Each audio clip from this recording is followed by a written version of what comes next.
លំហាត់មួយនេះក៏បង្ហាញថាបន្ទាត់កាត់រង្វង់ត្រង់ពីចំណុចផ្សេងគ្នារបៀបនៃការធ្វើយើងមាន2ជំហានទី1យើងត្រូវយកសមីការបន្ទាត់ជំនួសចូលនៅក្នុងសមីការរង្វង់ដោយសមីការបន្ទាត់យើងគឺ 3y ស្មើនឹង x បូក 5 ហើយយើងទាញរក x ស្មើទៅនឹង 3y ដកឲ្យ 5 យើងតាំងសមីការរង្វង់ដោយសមីការទី1និងសមីការបន្ទាត់ដោយសមីការទី2ហើយយើងយកសមីការទី2ជំនួសនៅក្នុងសមីការទី1នោះយើងបាន x ការ៉េយើងបដូរទៅជា 3y ដក 5 ហើយលើកជាការ៉េបូក y ការ៉េដក 6 x បដូរទៅជា 3y ដក 5 ដក 2y ដក 15 ស្មើ 0 យើងពលាតដោយប្រើប្រាស់នៅរូបមន្ត a ដក b លើកជាការ៉េដែលស្មើទៅនឹង a ការ៉េដក 2 ដង ab បូកឲ្យ b ការ៉េដែលនៅក្នុងលំហាត់មួយនេះ a គឺ 3y ហើយ b គឺ 5 នោះយើងបាន 9y ការ៉េដក 30y បូក 25 បូកឲ្យ y ការ៉េពលាតដក 6 ចូលបានដក 18y បូក 30 ដក 2y ដក 15 ស្មើ 0 រួមលទ្ធផល 9y ការ៉េបូកនឹង y ការ៉េបាន 10y ការ៉េដក 30y និងដក 18y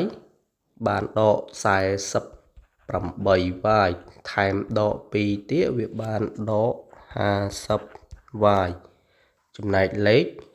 25 បូក 30 បាន 55ហើយយើងដក 15នៅសល់ 40ហើយស្មើ 0 យើងសម្រួលនឹង 10 ចោលនៅសល់ y ការ៉េដក 5y បូក 4 ស្មើ 0 ជំហានទី2គឺយើងសិក្សា data គឺ b ការ៉េដក 4ac b គឺជាមេគុណរបស់ y ហើយ a គឺជាមេគុណនិង c គឺជាចំនួនពិតនេះដោយ b ការ៉េគឺដក 5 លើកជាការ៉េដកឲ្យ 4 គុណ a គឺ 1 c 4 ដក 5 លើកជាការ៉េបាន 25 ដក 4 គុណនឹង 1 បានដក 4 ដក 4 គុណនឹង 4 បានដក 16 25 ដក 16 បាន 9 ដោយ 9 វាធំជាង 0 ដូចនេះយើងអាចឆ្លើយបានថាបន្ទាត់កាត់រង្វង់ត្រង់ពីចំណុចផ្សេងគ្នាចូលមកដល់ ខរក coordinate នៃចំណុចប្រសពគឺយើងបំបែក y ការ៉េដក 5y បូក 4 ទៅជា y ដក 1 កតា y ដក 4 ហើយស្មើ 0 ផលគុណស្មើ 0 គេទាញបានកតានីមួយៗស្មើ 0 នោះគឺ y ដក 1 ស្មើ 0 និង y ដក 4 ស្មើ 0 ហើយទាញរក y បាន 1 និង 1 ទៀតបាន 4 ក្រោយពីឃើញ y យើងទៅជំនួសនៅក្នុងសមីការទី2ដែលមាន x ស្មើទៅនឹង 3y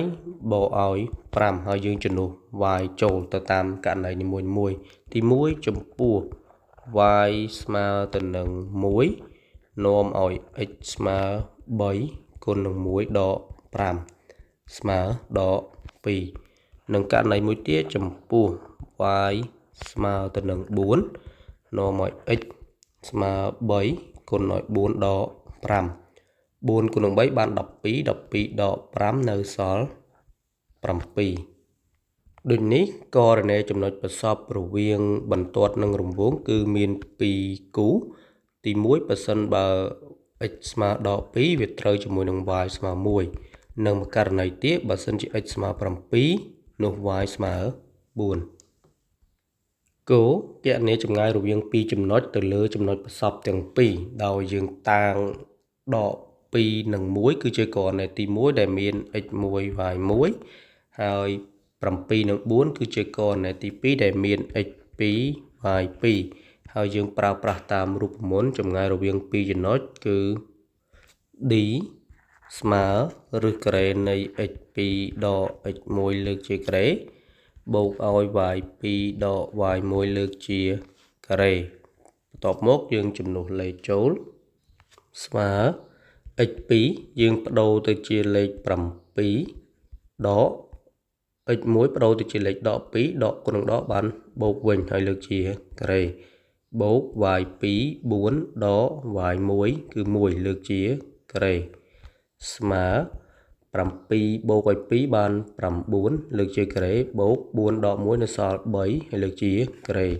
9ការ៉េបាន81 3ការ៉េបាន9យក81បូកឲ្យ9បាន90យើងបញ្ចេញពីរឹសបាន3ឬ10